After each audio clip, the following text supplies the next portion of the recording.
Welcome everyone to the first episode of these healing conversations of you being you. My name is Brian Berneman and I'm here with Cameron Tukapua. And we are super excited to be able to start this podcast and having these amazing conversations around these times.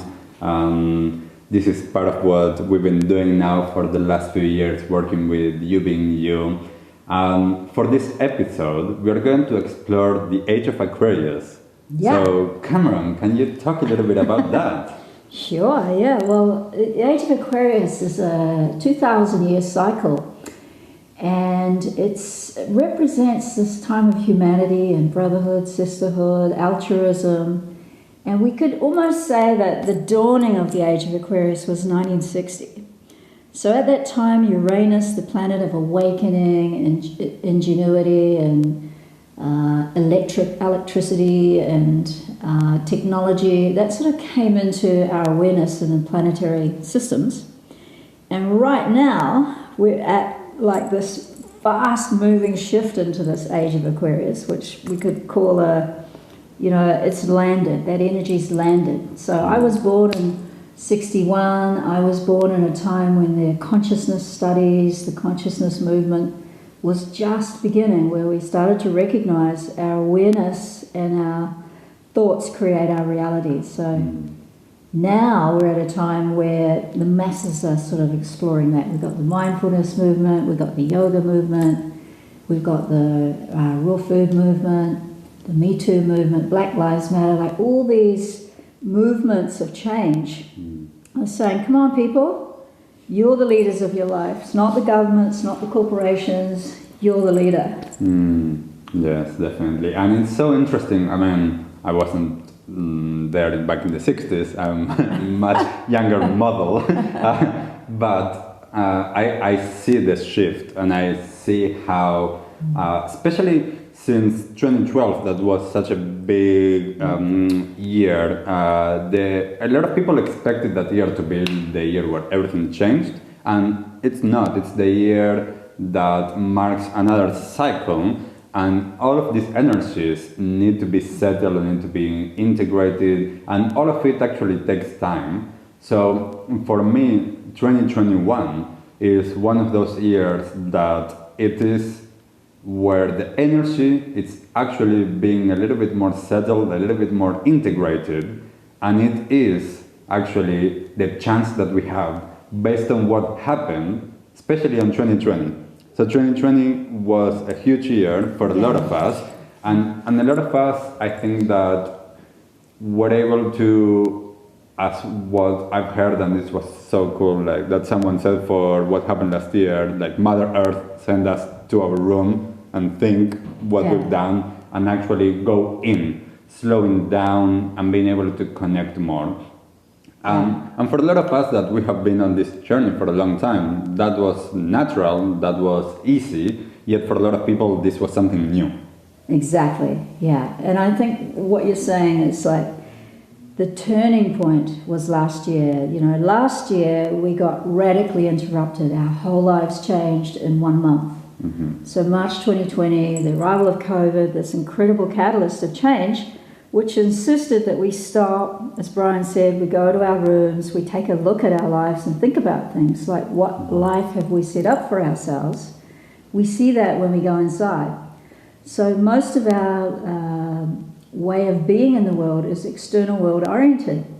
And we've been trained and conditioned by our schools and education systems to think that everything we want and everything that's important is outside and it's far away from us. So we have these goals and we have these aims, and the important things are out there in the future. And if you do step 1, 2, 3 to 10, you'll be the big winner. And I think the really cool thing about this age we're in now is the recognition that actually what really matters is people and relationships and connections and being in truth with yourself, because the life that we created for ourselves, when we went home to our rooms last year, we discovered what that was.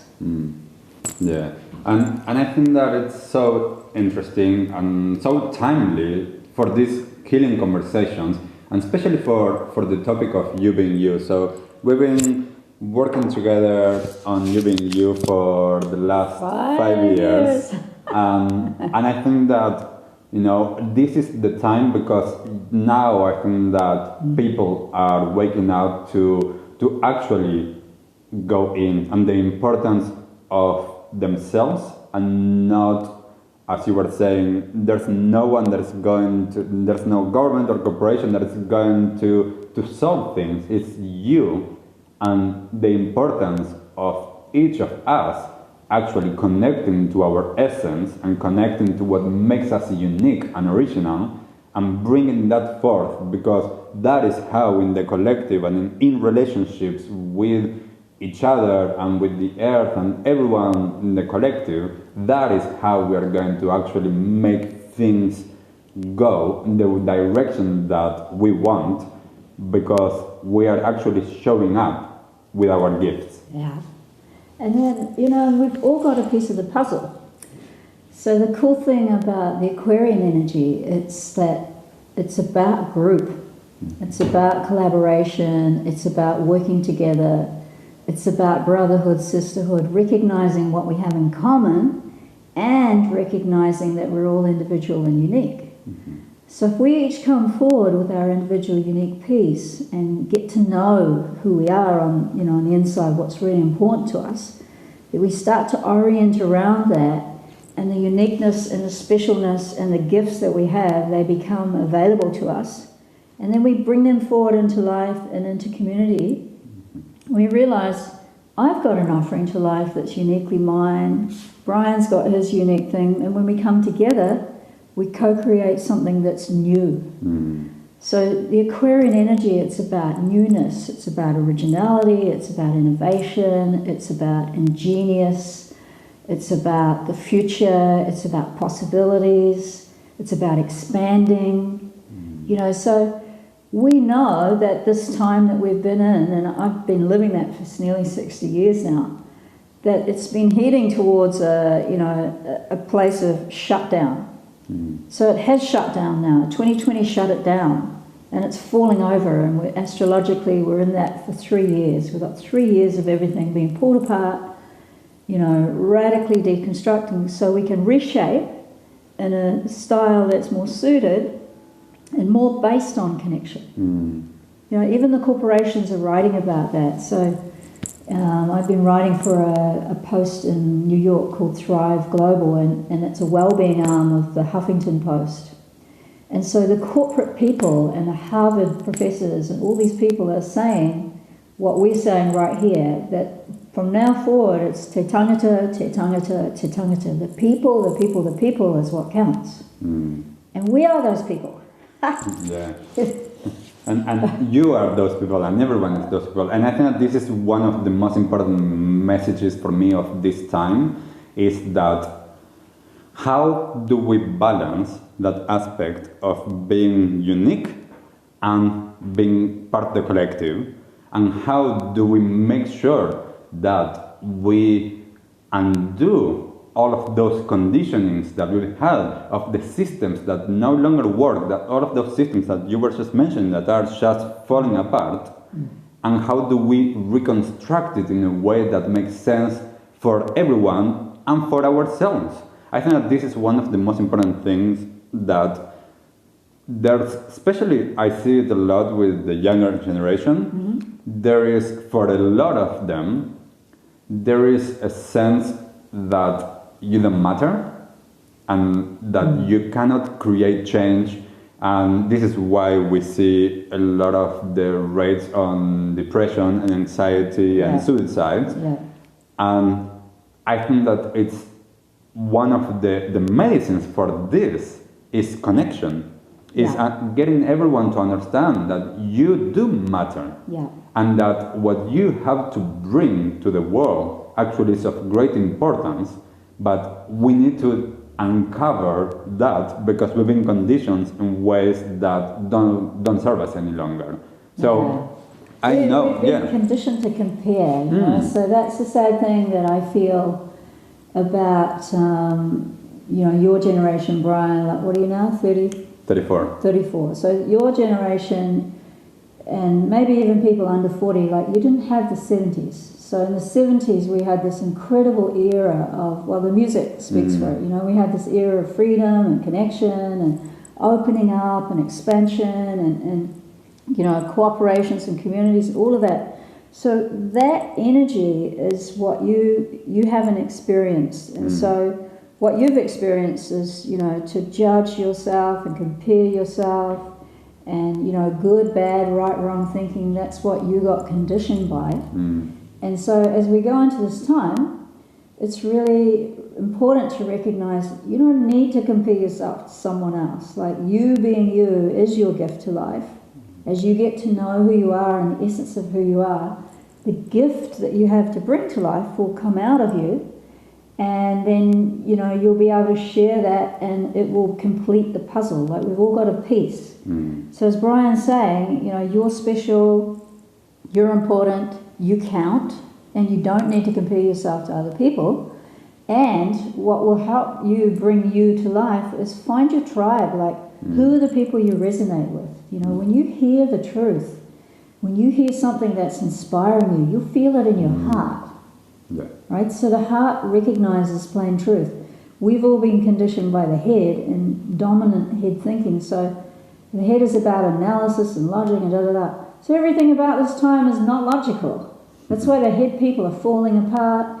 And if you're a person who has high anxiety and, you know, you're a little crazy, then just recognize that craziness you've been feeling and sensing maybe for years is actually a healthy, normal, appropriate response to a crazy world. The world was crazy, not you.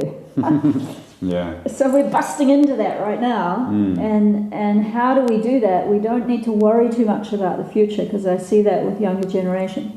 You're worried about future and survival. It's like, show up in your life today. Like, wherever you are is the entry point. You already have resources inside you and around you with the people you know and the communities that you're part of. When you start bringing yourself forward into those connections, the openings come from there. And I wanted to touch on the last word that you used, the opening. I think that this is the time to open ourselves up to the possibilities of the energetics of this time. So I grew up with a very different upbringing, especially in my teen years and after that, than the majority of people. And partly it was because of my parents. And one of the things that my mom always said, and she's an astrologer, was that these energies are there for us to take them or not. So the energy is there. Are we going to actually make the most out of that, or are we just going to sit in the couch and watch TV? Are we going to use this time that the energy is there for us to be open to the possibilities? We don't need to know, as you were saying, we don't need to know the how. We just need to know that by showing up and connecting, especially from a heart-based space, then we are going to create the world that we want to. And by actually doing that, we're going to notice that our life starts to be better, because we are showing up, as you were saying, we start resonating and finding our tribe. We start connecting from a different space, not judging, not comparing, and we start living more in cooperation, which is the natural way that we should be living, is in relationship with others, with the collective, and understanding that if you are better, I am better, and if I am better, you are better. Yeah, exactly, because, you know, the system, you know, the world's people are the same as the energies of the body, right? So my background's Chinese medicine. In Chinese medicine, we're taught to recognize each of us as an individual expression of a universal energy. So how that works in cellular biology is that every single cell of your body has a program to be well, it has a program to reproduce, it has a program to adapt, has a program to make energy. So you're programmed to do all those things. Like, every cell of your body is programmed to do that. And every cell of your body is programmed to find harmony. So in holistic medicine, that's what we do. We encourage the natural urge to seek harmony. So right now, on this planet, we have an interruption to the program, people, where the program used to be good, bad, right, wrong, winners, losers, all of that. So the polarity of life, we're now coming into the circle of life. And we all belong in that circle. And all we need to do to engage the energy of our own knowing and our own inner harmony is come into the circle, look for wholeness, focus on what's working on your life, and sort of bring it up and out of there. Because as Brian said, the energy of creative power, the power of the whole universe channels through you. So as you start to open up your energy, and we do that with our practices, the yoga, the qigong, the meditation, we open up to these other levels of awareness that are longing to use people like us to bring that goodness, truth and beauty back onto the world, because it hasn't gone anywhere. We've just taken our focus away from it. We've been seduced by all the bad and the crisis in the world, and it's like there's murderers on every corner, and turn on the TV and everything you see is blood and guts and cops and stuff. It's just rubbish. The truth is nature. Nature has the power to regenerate. Mama Earth has the power to regenerate herself. So do we. So if you're worried about the future is created present time forward. And every one of us that commits to nurturing the goodness, truth and beauty of who we are and that wider collective, we feed this energy of co-creation, and we feed this energy of possibility, and that energy in itself creates energy, and then we're just riding a wave of energy. That's the invitation of this time. Yeah. and how are you showing up? How are you showing up is the important thing, as you were saying, present moment forward. That is it doesn't matter what happened before, it doesn't matter how you've been and how you've acted. What matters is that now you do have the choice. You have the choice to slow down, to take a deep breath, to come back to your body, to come back to your feelings, to come back to the breath, using whatever practice and technique it is that you need to use to connect. That can be, as you were saying, nature, going into nature, whatever it is that you need to do. And we are going to, through the episodes, we're going to explore some of these different ways. Whatever it is that you need to connect, using that to see how do you want to show up. And for me, it's really important the understanding on how we show up. What do you stand for? What are the things that you stand for? What are your values? If you start unpacking that, we're going to get to the place that we, without anybody else judging it, we are going to notice how we've been out of alignment with what we already believe and what we stand for. So a lot of us, we've been conditioned to do things in a way, as you were saying, that because this is a fast-paced modern society, especially if you live in a Western country, and that sometimes is really seducing, and it gets you chasing something. You don't know what you're chasing, but you're chasing stuff, and everything goes quick, so there's no time to stop, there's no time to pause and to actually reflect on things. So this last year was a little bit of that, yet we need to continue doing that work of slowing down and connecting. And actually, for me, this is really important. When I do this practice, and I would suggest everyone doing this, grab a piece of paper and write down your values. What do you care about? What do you stand for? And then starting to actually sit with each of those and see whether those are your values or you've been conditioned to think that that is important to you. Give us some examples of values. So, for example, I care about being kind. I care about nature. I care about my relationships with others. I care about my family. If I think that those are my values, for example, can I sit with them and see, are those actually the things that I care about? I used to believe, for example, that I cared about being informed. So I used to watch the news all of the time, I thought that being informed was a really important thing in my life. And then I realized that informed about what? And my conditioning was informed about the news and what's happening politically, economically, and all of these different things. And then I'm like, actually, I need to do a 180 here, because I actually care about being informed, but I care about being informed more about what's going on in the life of the people around me, in my own body, and what's happening in nature, because there's a lot of information there. So being informed wasn't the problem. Being informed was just conditioned in a way that actually wasn't how I wanted to show up. So doing this exercise helped me notice that. It's not that that was a wrong thing to care about, but the focus was a little bit off. Yeah. And when you're off, you just know it. So in our heart, in Chinese medicine we recognize the heart is the ruler of the mind. It's the ruler of our awareness. It's our individual link to the whole universe. So when we learn to listen to our heart, when we learn to connect with what's important to us, which is something we know with the heart. So as Brian's saying, when we clarify what is important to us, then we start to, bring the energy of the heart, which is this big, powerful energy field that's 60 times stronger than the brain, the energy it puts out.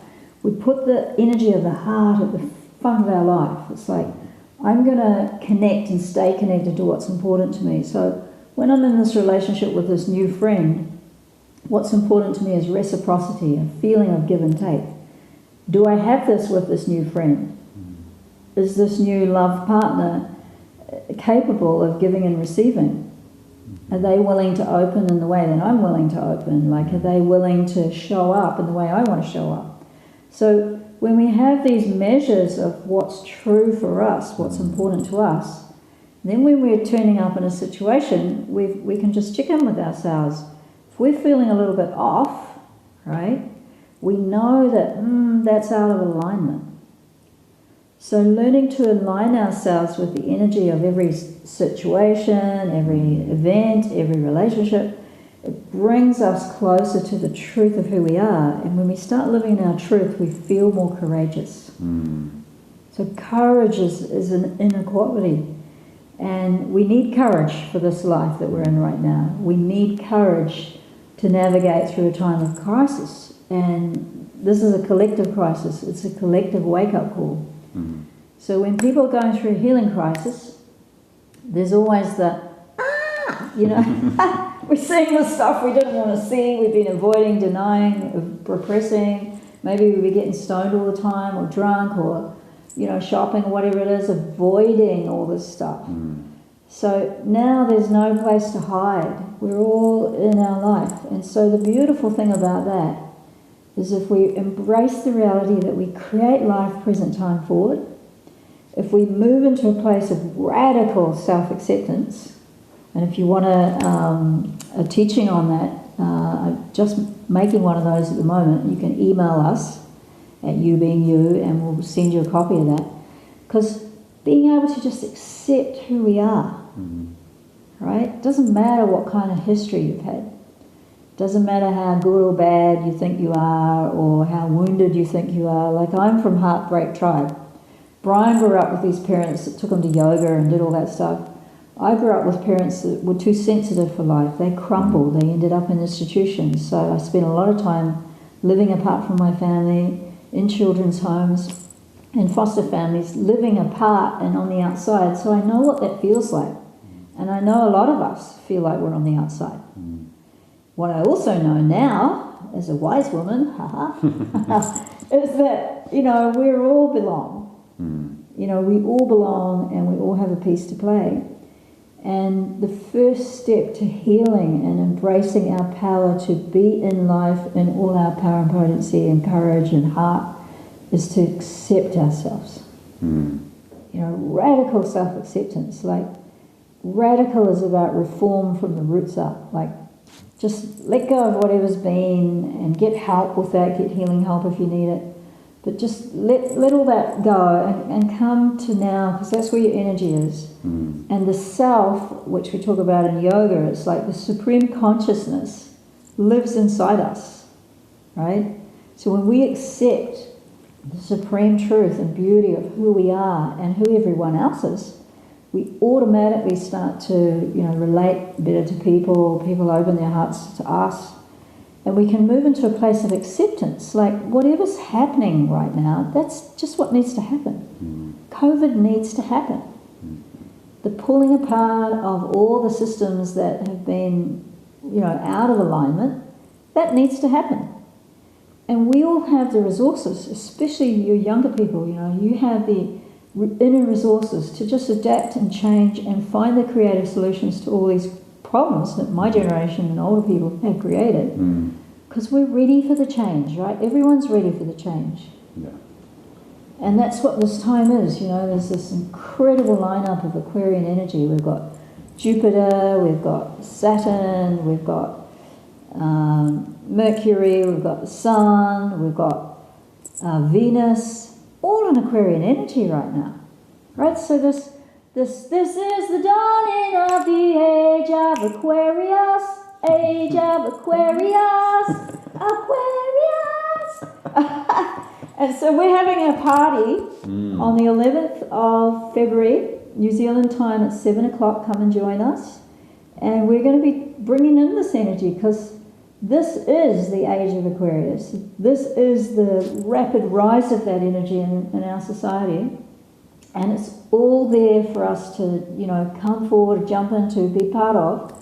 And it is leading to a place of, peace and harmony. In the next 2-3 years, we're going to move into this age of golden age, like much lighter, much freer. It's a little dark at the moment. Yeah.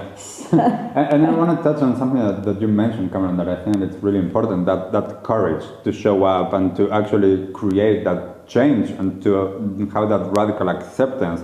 Because I was, as you say, I was privileged that, yes, I had a more typical upbringing up until I was a teenager, super stressed and everything, but then I was able to, as a teenager, to discover all of these different techniques, and that's not usual. Not everyone is living in a house or with friends that are even open to this and to open to the change. That's right. So knowing that sometimes you're going to have to go and find that tribe, as you were mentioning, those people that you resonate with, that are ready to create the changes, the new ways of being. And that doesn't mean always letting go of your system or your family, but it means finding as well those that will encourage you, that will power you up, and that will make you actually say, let's do this for yourself and for others, because that's needed. We need that sense of belonging, and we do belong. It's just that some of us are going a little bit faster or quicker than the rest, and we just need to find the ones that are the same frequency now. And then by actually showing up with that, then we are going to show to the people around us that they also have the permission to create that change, to accept themselves and to start living differently. So using that and knowing that you can be the leader for that. You are a leader, and you can be the leader for your family on how to change, how to create that new way of being in this new age of Aquarius. So, and to wonderful points, Brian, and to be aware that, we're creating our soul families and our heart tribes, because those people want to evolve the way we do, and we've got to get realistic about our own families, right? So you need to adjust your expectations about your families and what they're capable of. Don't try and bring them to the party if they don't want to come. Be the change, as Gandhi says, be the change you want to see in the world, because that energy is going to go out into the world. You don't have to drag everyone with you, but you do need to find good company, because you need that courage, you need that confidence, and you get that when you're having these kinds of conversations, because you think, that's true for me too. So if you have a teacher that you admire, if you have a coach that's helped you, if you have a friend that's your go-to person who fills your heart, and spend time with those people, lean into those relationships, follow those paths that speak to you. If you find some people that are speaking truth for you and you think, yeah, that's really right for me, lean into that. Like one of the things I notice about younger people now, because of your digital age, you just bounce around a lot, so you don't actually lean in and dig into something. So find something that suits you well and go a little deeper, right? Because the wisdom coding of who we are, it's deep in our body and being. You've got to go a little deeper. If you just dance it around the top like a little butterfly, then the wind comes and you're swept away. So this is a time when we want to get more grounded, get more earth, feel more settled, find a way of being, living a spiritual life with practical feet. No one's going to rescue you. Or maybe they will, you're lucky, but mostly I've discovered people rescue themselves and then you're in charge, right? So it's like you take your own power back, and that's the whole thing also about the Aquarian energy. It's like, be yourself, be you. You don't need to compare yourself to anyone else. Like, be your unique you. Be radical if you want to. Just be aware that you being you is your gift to life. You being you has an energy and it will impact others, so you need to be aware of how that impacts everyone else. Like, if you're a fiery type and you blow everyone else away when you come into the room, you need to be responsible for that too. Like, it's not like just do anything. It's like being aware of who you are, what's important to you, showing up in that energy, and then that gives other people permission to be that too. Definitely. So we're all helping each other. Yes, yeah. And as you were saying just now, and I think that this is a great place to bring this towards an end for this conversation, that is that you being you is actually what's going to help the collective. Yeah. We mentioned this a couple of times during this episode. This is our brand as well. Like, we actually believe that this is what is going to create the biggest change. How do we do that? We're going to explore this during these healing conversations. And we call these healing conversations because as we unpack all of this, we heal. And as you talk with your heart tribe, with your spirit family, you are also going to start healing by sharing, by talking, by exploring all of this. So we do hope that you join us and you come on this journey with us to explore these different ways that we can show up for life and that we can actually bring our gifts forward. Yeah. It's about being natural, Being you is your natural way of being. And it's very simple. This is the great cosmic joke. Like, it's very simple. Like, living now is very simple. It's nice and calming and settling. And as you settle more and more into the deep truth of who you are, you just feel more confidence. It's natural. You don't have to try. You feel more courageous because you're living by your own core. And that emits a kind of an energy that is attractive to others who want to be themselves too. It's very relaxing to be in the company of someone who lets you into your own life. Yes. Yeah. So we hope that you'll join us. If you have anything that you want to comment or share for this episode, please do so as we continue sharing it. And we hope to see you on the next episode. Bye. Yeah. And we have our pathways too on You Being You. Yes. And if you're hearing this before the 11th of February 2021, then join us at 7 o'clock. Email us and we'll send you a link to our party. It's the Chinese New Year, and it's this big lineup of Aquarian energy. So much energy coming in at that time. A great time to focus on new beginnings, new possibilities. Yes. Yeah. Kia ora. Bye. Have a beautiful life.